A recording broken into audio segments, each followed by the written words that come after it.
Wandami Bante mau tanya,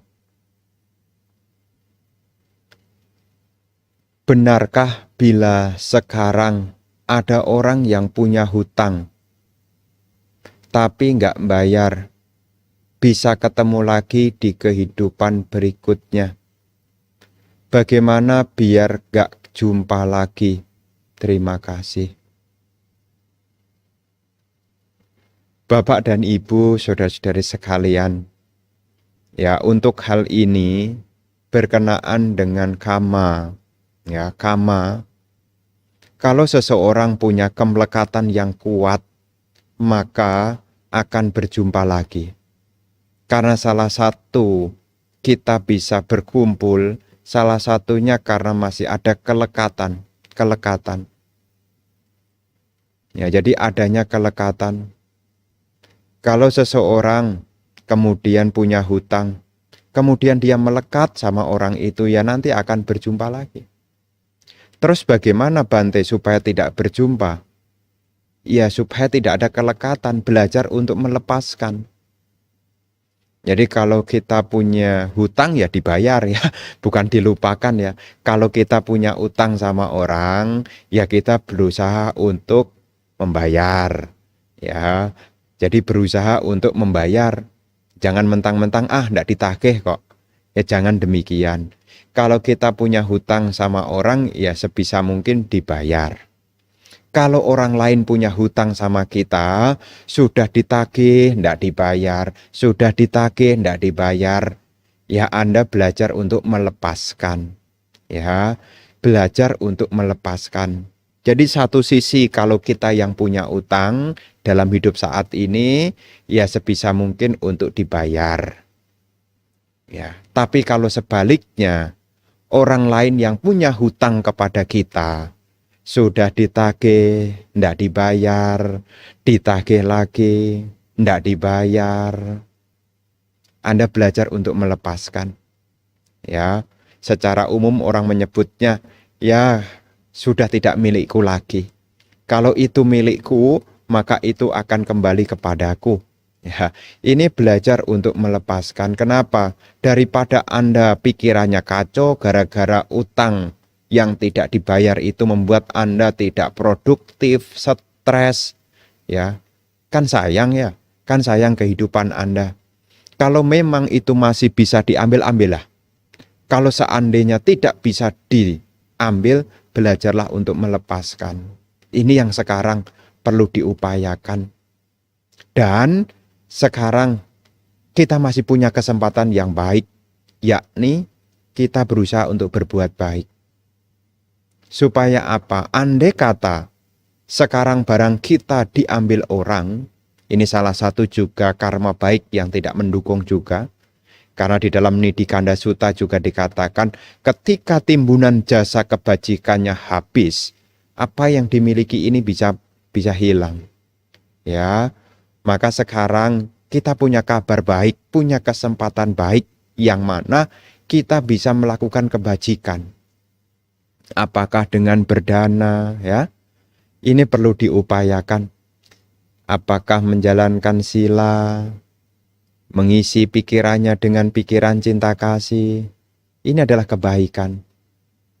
Jadi andai kata nanti berjumpa lagi, Anda sudah punya bekal, yakni kebajikan yang melindungi. Ya, jadi di sini ibu bapak, saudara-saudari sekalian, tidak perlu berkecil hati.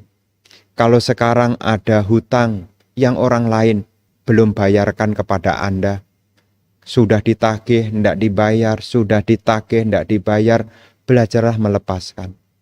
Tapi kan jumlahnya banyak Bante.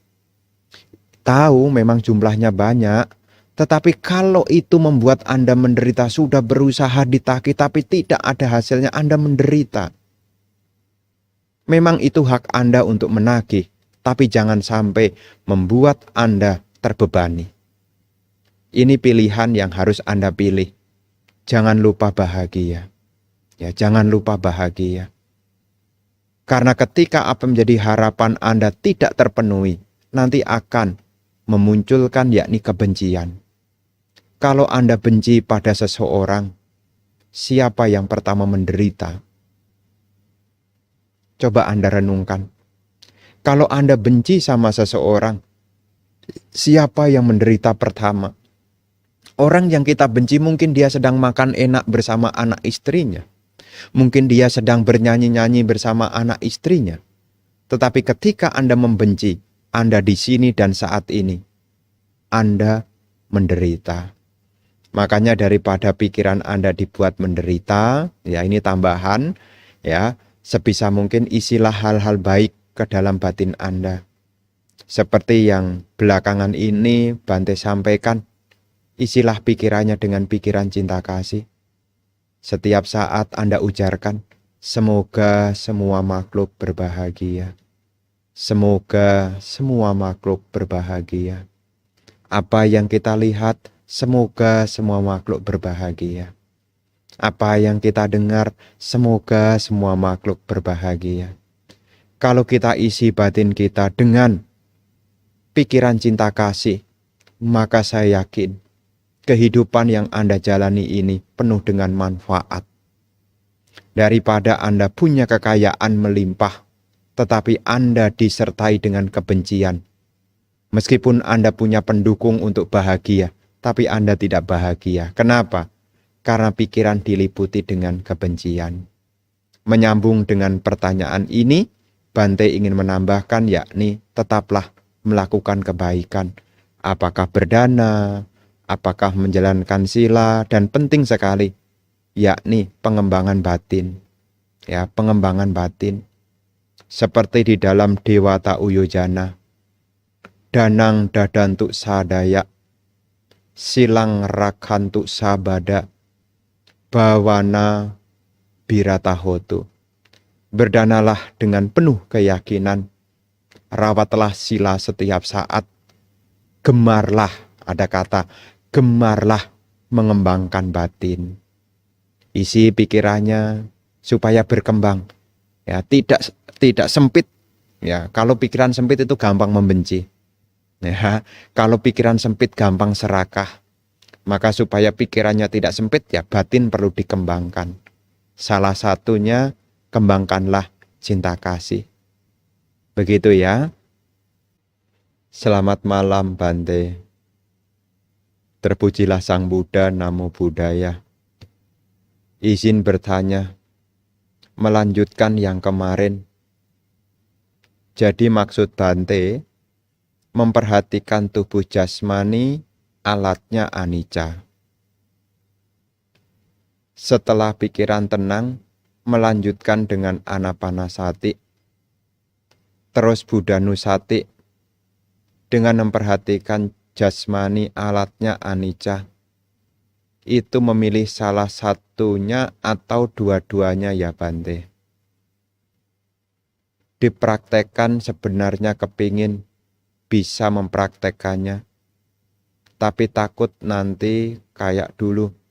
Sebelum fokus kembangkan ketenangan, pikiran sulit dikendalikan lagi. Apa enggak lebih baik kembangkan ketenangan hingga terbentuk? Saat ini, perkembangan meditasi lebih baik sudah mengenal, sudah mengatasi kegelisahan dengan cepat. Gangguan pikiran mengembara sudah tidak banyak, mohon bimbingannya. Bapak dan Ibu, saudara-saudari sekalian, terkhusus yang bertanya, di dalam meditasi ini bukan hanya berhenti pada ketenangan, tetapi dari apa yang kapan hari saya mengikuti pelatihan di dalam Citta Bhawana yang mengacu kepada uraian-uraian di sana. Meditasi Buddhis ini adalah pengembangan batin, memasukkan nilai luhur ke dalam batin, bukan hanya berhenti pada perhatian nafas semata. Guru Buddha mengajarkan Dhamma dengan berbagai macam cara. Aneka pariyayena, banyak cara. Guru Agung Buddha mengajarkan Dhamma untuk menumbuhkan nilai luhur di dalam batin. Apa kaitannya dengan pertanyaan ini? Supaya ibu bapak bisa memilih mana yang lebih mudah untuk Anda kerjakan. Kalau Anda mengembangkan meditasi anapanasati masih kesulitan. Ini kalau kesulitan ya, Anda bisa menggunakan objek yakni Buddhanusati. Ini adalah salah satu cara, bukan cara satu-satunya. Aneka pariyayena, banyak cara Guru Buddha melatih para siswa. Kalau Anda tidak cocok dengan Buddhanusati, tidak masalah. Anda bisa menggunakan yang lain, misalnya Metta Bhavana, bisa Anda latih. Kalau Metta Bhavana Anda sudah latih, kemudian Anda merasa tidak cocok, Anda bisa menggunakan yang lain lagi. Apakah menggunakan objek yakni Kayagata Sati, memperhatikan tubuh jasmani Anda. Jadi di sini kembali kepada kondisi seseorang. Memang ya saya tidak tahu persis tentang kondisi Anda yang bertanya. Jadi apa yang saya berikan ya hanya sebuah penawaran. Coba. Kalau Anda tidak cocok, ya jangan kemudian langsung seketika berhenti di situ. Nah, ketika Anda latihan meditasi, terkhusus yang pikirannya mudah sekali mengembara, ya, sangat dianjurkan dari pengalaman-pengalaman guru-guru, yakni dengan cara, yakni pengulangan. Kalau ibu bapak menggunakan objek meditasi pengulangan, seperti Metta Bhavana. Sebagian orang ragu-ragu dengan meditasi Metta Bhavana. Kenapa? Karena sebagian orang punya pemikiran, meditasi itu mesti tenang, meditasi mesti tidak berpikir. Ya, meditasi mesti diam. Tapi diingat di dalam penjabaran Dhamma, Bhavana adalah pengembangan batin, memasukkan nilai luhur ke dalam batin. Jadi kalau Anda memilih objek Metta Bhavana, saya harap Anda jangan ragu-ragu. Ulangilah di dalam hati Anda kalimat cinta kasih. Semoga semua makhluk berbahagia. Semoga semua makhluk berbahagia. Selama Anda memberikan penjagaan pada kalimat ini disebut sebagai wittaka, pengarahan perhatian pada objek, dan objek ini adalah objek baik. Ya, memberikan perhatian pada objek ini baik. Kenapa? Karena metta ini lawan dari dosa. Metta adalah lawan dari kebencian. Wittaka, pengarahan perhatian pada objek, wicara terus-menerus. Nah ini, terus-menerus. Jadi kata wicara ini artinya adalah terus-menerus. Perhatian pada objek wittaka, wicara ini adalah terus-menerus. Ini ada di dalam penjabaran tentang syarat-syarat di dalam faktor-faktor jana. Ada wittaka, wicara, piti, sukha, ekagata. Jadi di sini bagi orang yang punya kecenderungan untuk gampang melamun, kasih pekerjaan. Ya, supaya tidak memperhatikan yang di luar, kasih pekerjaan. Yakni kembangkan meditasi metta. Jadi selama misalnya 10 menit misalnya, Anda latihan, semoga semua makhluk berbahagia. Semoga semua makhluk berbahagia. Semoga semua makhluk berbahagia. Semoga semua makhluk berbahagia. Jadi ini bisa Anda lakukan dan semua orang bisa. Kenapa? Karena ini perlu ketekunan dan kesungguhan hati. Kenapa belakangan ini Bante sampaikan tentang cinta kasih? Karena di masa sekarang ini banyak sekali dari apa yang Bante dengar, keluhan tentang ketidakcocokan. Apakah tidak cocok dengan diri sendiri? Apakah tidak cocok dengan keluarganya? Apakah tidak cocok dengan lingkungannya? Apakah tidak cocok dengan kehidupan yang dijalani? Ya, seringkali menimbulkan kebencian. Dan kebencian itu adalah akar dari perbuatan buruk. Dosa ini adalah akar dari keburukan. Kalau ada keburukan maka akan ada penderitaan. Ya, jadi belakangan ini kenapa Bante menyampaikan ini? Karena belakangan ini saya ya banyak mendengar tentang bagaimana ya seperti ujaran kebencian, ya, susah melihat orang lain bahagia, senang melihat orang lain menderita, hanya sibuk mengusik ketenangan orang. Hanya sibuk mencari kekurangan orang. Kan sayang ya. Makanya daripada pikirannya diisi dengan pikiran yang tidak baik, coba latihanlah meditasi cinta kasih. Terkhusus dengan pertanyaan ini, coba meditasi cinta kasih. Kalau Anda mencoba anapanasati masih kesulitan, coba Anda tekuni meditasi cinta kasih. Tapi kan saya kepingin meditasi anapanasati, Bante. Iya. Ada salah satu manfaat di dalam metta nisangsa. Meditasi cinta kasih ini akan membantu Anda di dalam pengembangan perhatian. Ya. Ada 11 manfaat di dalam metta nisangsa. Anguttara Nikaya kelompok 11. Ya. Di sana meditasi metta itu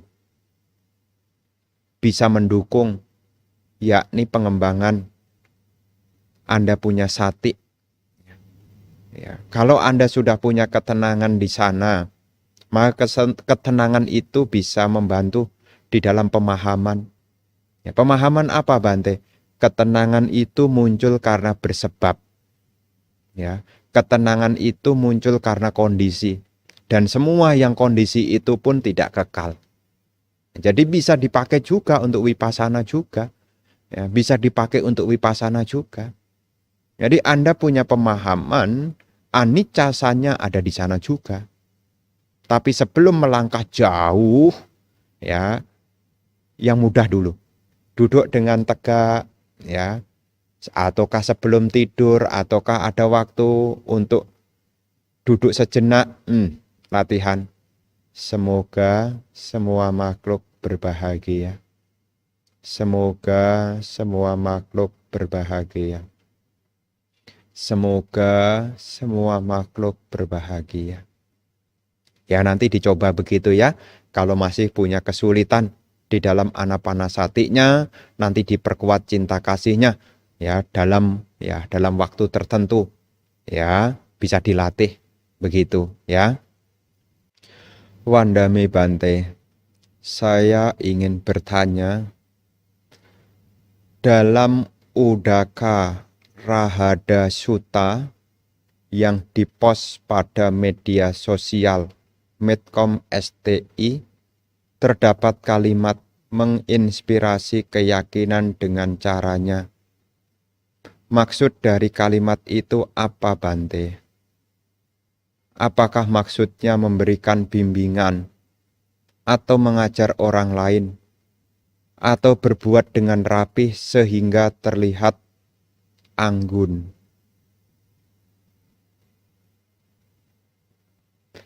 Bapak dan Ibu, saudara-saudari sekalian, ya Anda bisa, ya saya tidak begitu menyimak tentang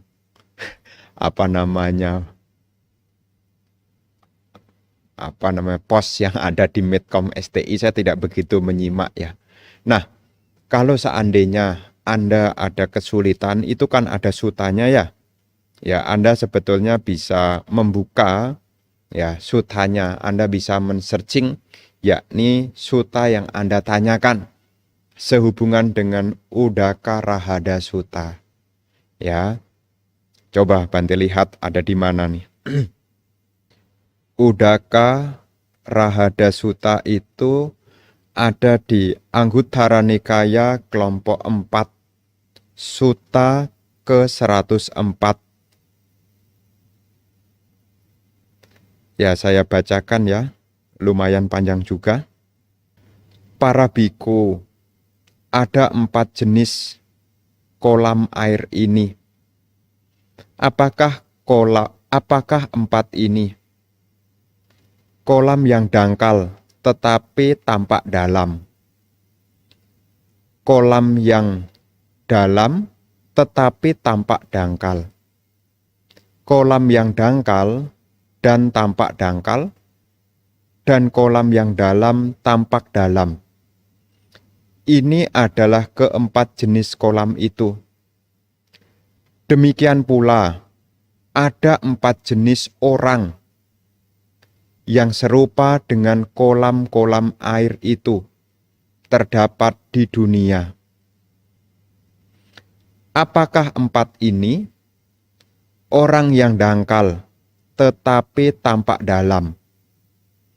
Orang yang dalam tetapi tampak dangkal. Orang yang dangkal tetapi orang yang dangkal dan tampak dangkal, dan orang yang dalam dan tampak dalam. Nah, untuk yang pertama adalah bagaimanakah para biku? Seseorang adalah orang yang dangkal tetapi tampak dalam. Di sini seseorang menginspirasi keyakinan, menginspirasi keyakinan dengan caranya berjalan pergi dan kembali, melihat ke depan dan ke sekeliling, menarik atau merentangkan lengannya, mengenakan jubah dan membawa jubah luar dan mangkoknya. Tetapi ia tidak memahami sebagaimana adanya. Ini adalah penderitaan. Ini adalah asal mula penderitaan, dan ini adalah lenyapnya penderitaan. Dan ini adalah jalan menuju lenyapnya penderitaan. Dengan cara inilah, seseorang adalah orang yang dangkal, tetapi tampak dalam. Ya, di sini aku katakan orang ini bagaikan kolam dangkal tampak dalam. Ya, dangkal di sini mengacu kepada kualitas batin, tampak dalam. Ya, tampaknya dalam itu tampak dari luar, karena ketika berjalan ini ya penuh dengan pelatihan. Artinya ya seperti disampaikan tadi, seseorang menginspirasi keyakinannya dengan cara ya berjalan pergi dan kembali, melihat ke depan dan ke sekeliling, menarik atau merentangkan lengan, mengenakan jubah dan membawa jubah luar mangkoknya. Jadi di sini tampak menarik di dalam apa? Di dalam praktek dhamma. Tetapi yang bersangkutan belum memahami, belum menembus, yakni pemahaman tentang 4 kebenaran mulia. Maka dikatakan di sini seseorang yang dangkal ya secara kualitas batin, tapi tampak dalam, ya prakteknya. Kemudian yang kedua, bagaimanakah seseorang yang dalam tetapi tampak dangkal? Ya. Di sini seseorang tidak menginspirasi keyakinan dengan caranya ya berjalan pergi dan kembali dan membawa jubah luar dan mangkoknya, tetapi ia memahami sebagaimana adanya. Jadi di sini Ibu Bapak, ini mengacu apa? Yakni ini adalah orang yang dalam, ya, orang yang dalam. Ya, orang yang dalam itu ya dia memahami tentang 4 kebenaran mulia, tapi tampak dangkal. Kenapa? Prakteknya itu biasa-biasa saja. tidak menginspirasi orang, tapi kualitas batinnya ini, ya, kualitas batinnya ini sudah memahami, yakni ya, ya empat kebenaran mulia mengacu kepada di sini. Jadi orangnya tampak dalam, ya, ya. Jadi orangnya yang kedua ini adalah orang dalam tetapi tampak dangkal. Orang dalam kualitasnya. Yang pertama tadi orang dangkal tampak dalam. Tapi yang kedua ini adalah orangnya dalam tapi tampak dangkal. Ya, jadi secara kasat mata ini tidak menimbulkan inspirasi bagi orang. Ya, orang tidak muncul keyakinan kepadanya. Ya, bahkan mungkin meragukannya. Tapi secara batinnya orang ini malah dalam kualitasnya gitu loh. Itu yang kedua. Kemudian yang ketiga, bagaimanakah seseorang orang yang dangkal dan tampak dangkal? Ya, di sini seseorang ini tidak menginspirasi, ya, mungkin perilakunya mungkin ya tidak meyakinkan lah. Ya. Sudah begitu juga, ia juga tidak memahami sehubungan dengan empat kebenaran mulia. Jadi orang yang dangkal dan tampak dangkal. Jadi orang dangkal kualitas batinnya juga dangkal karena tidak memahami tentang empat kebenaran mulia. Dia juga tampak dangkal juga. Kenapa? Karena tidak menimbulkan inspirasi bagi orang. Orang menjadi tidak yakin padanya. Nah, kemudian yang keempat adalah orang yang dalam dan tampak dalam. Di sini adalah seseorang yang menginspirasi keyakinan dengan caranya. Jadi tindak tanduknya ini bersama dengan sati. Ya, cara berjalannya, pergi dan kembali, ketika melihat ke depan dan sekeliling, menarik atau merentangkan lengannya, mengenakan jubah dan membawa jubah luarnya, dan mangkuknya. Ya, jadi secara kasat mata, ini sangat menarik, memberi inspirasi. Mungkin dia tampak ketika jalan tampak anggun begitu ya. Karena bersama dengan perhatian, ya, matanya terkendali, tutur katanya terkendali, dalam perilakunya dia terkendali, dan tampak dalam, ya ini tampak dalam, ya, dan orang ini adalah orang dalam. Orang dalam artinya orang yang dalam di dalam menembus. Ya, jadi orang ini adalah orang yang sudah memahami adanya ini adalah penderitaan. Ini asal mula penderitaan, ini lenyapnya penderitaan, dan ini jalan menuju lenyapnya penderitaan. Nah, mengacu kepada ya pada pertanyaan berkenaan dengan apakah yang dimaksud dengan menginspirasi? Ya, di sini ibu bapak, saudara-saudara sekalian, ya, seseorang bisa terinspirasi bisa dari suaranya. Namanya gosakapamaka. Ya, gosakapamaka.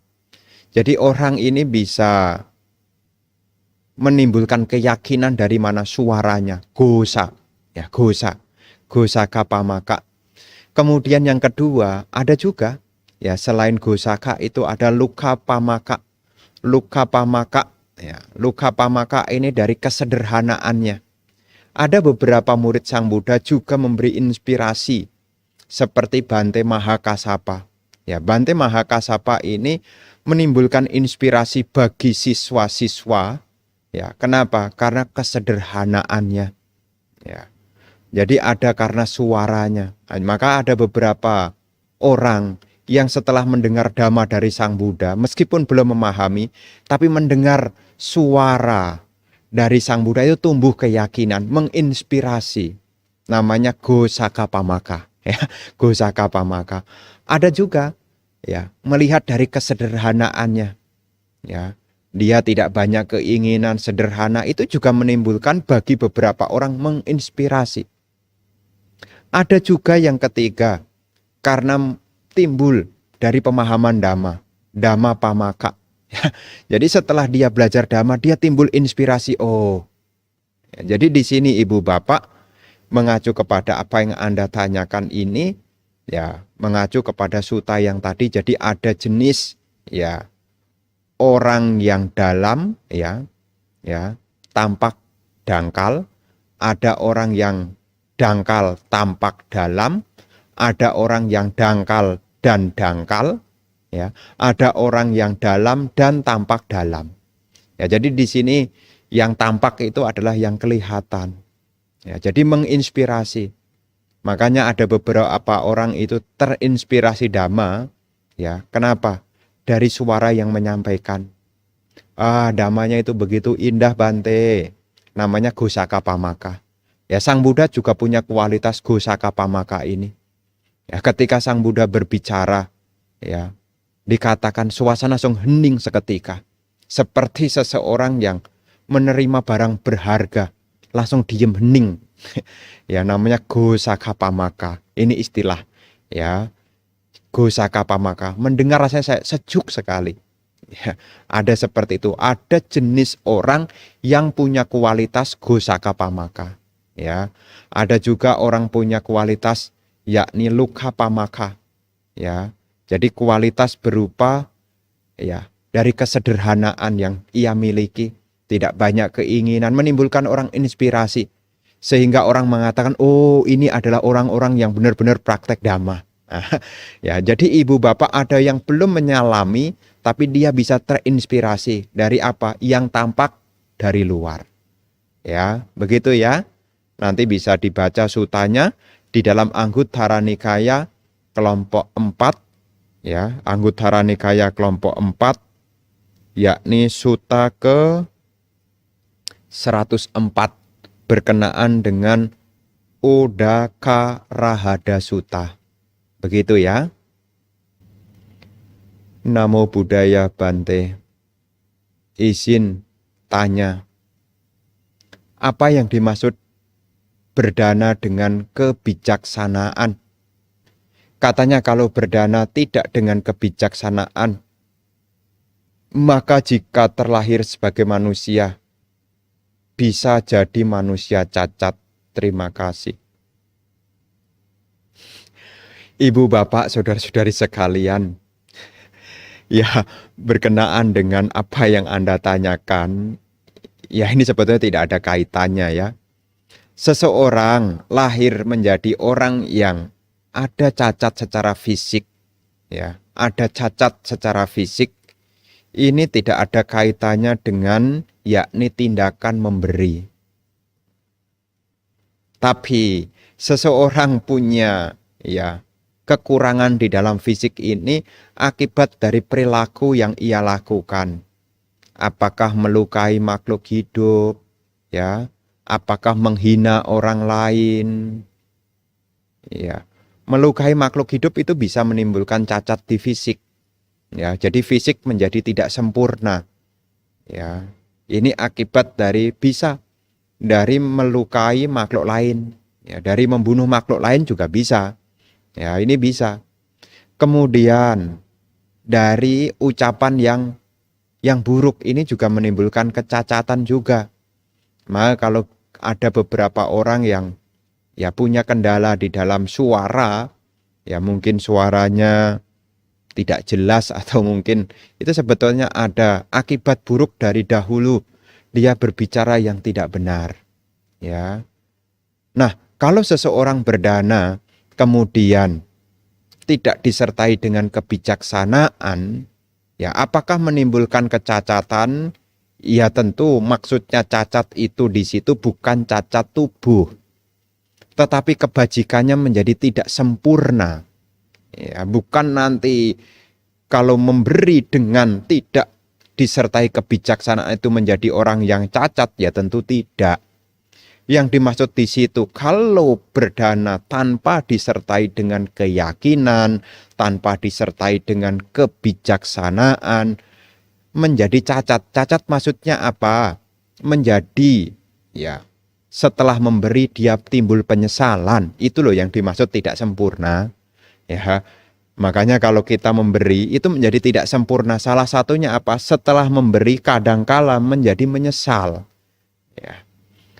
Sebelum memberi dia senang, pada saat memberi dia senang, setelah memberi timbul penyesalan. Jadi perbuatan baik berupa berdana ini menjadi tidak sempurna. Ya, bukan berarti nanti akibatnya jadi cacat fisik, ya tidak. Ya, nanti kalau jadi orang kemudian jadi orang cacat, ya tidak, ya, tidak demikian.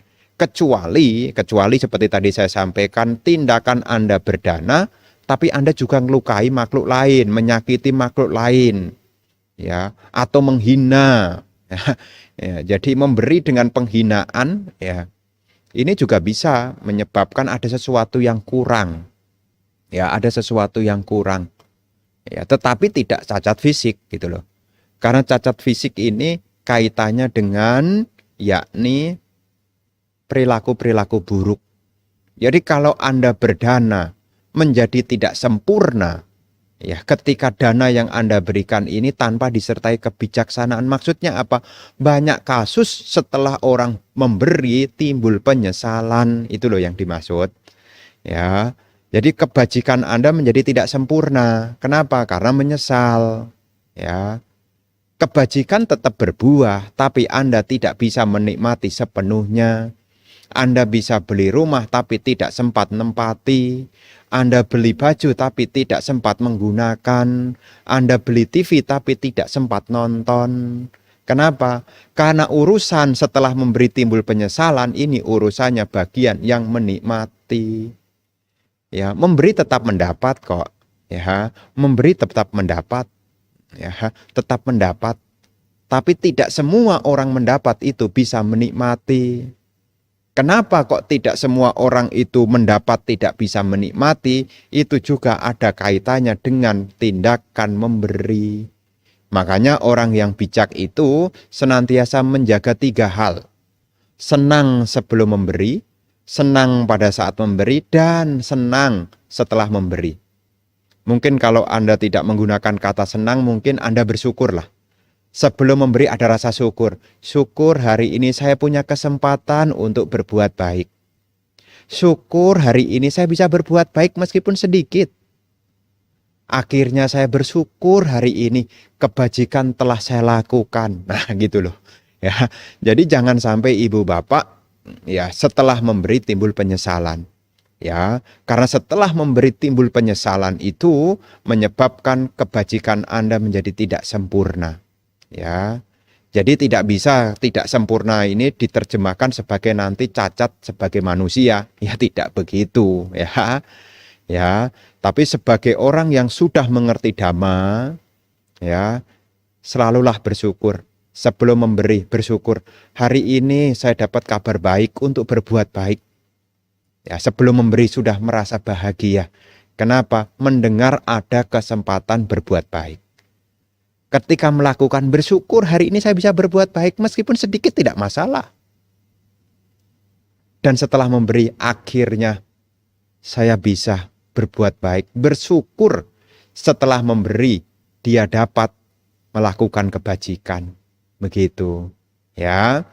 Makanya seperti yang tadi di awal Bante juga sampaikan, danang dadantuk sadaya. Berdanalah dengan penuh keyakinan. Apa gunanya berdana dengan penuh keyakinan? Lawan dari keyakinan kan keraguan-raguan. Kalau Anda berdana dengan yakin, maka setelah Anda memberi tidak muncul yakni penyesalan. Ya, kecil atau banyak ketika berdana dasarilah dengan keyakinan supaya tidak muncul yakni penyesalan. Kalau ada penyesalan, maka kebajikan Anda menjadi tidak sempurna. Begitu, ya.